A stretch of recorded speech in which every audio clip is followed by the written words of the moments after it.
La secrétaire s'étendit sur le bureau, permettant à son patron de lui poser une selle. En réalité, il aidait Lisa à surmonter ses problèmes psychologiques. Bien que ses méthodes fussent peu conventionnelles, elles se révélèrent très efficaces. Peu à peu, ils développèrent des sentiments l'un pour l'autre. Cependant, le patron reclus avait peur d'affronter ses émotions. Il fit donc semblant d'être indifférent et distant envers Lisa. Pour mettre fin à tout cela, le patron mit fin à son contrat de manière cruelle. Le cœur brisé après son licenciement, Lisa ne put se résoudre à annoncer la nouvelle à sa famille. Elle fit semblant d'aller travailler comme d'habitude.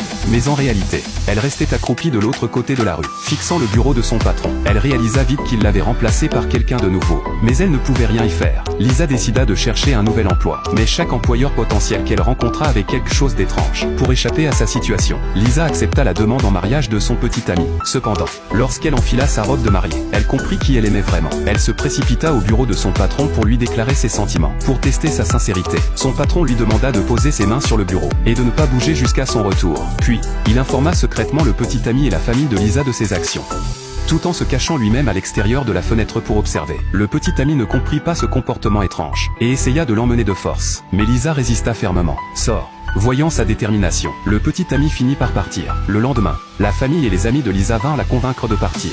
Mais elle resta impassible. Même les journalistes furent attirés par la scène. Pendant ce temps, son patron, rongé par l'inquiétude, vit la réaction de Lisa dans le journal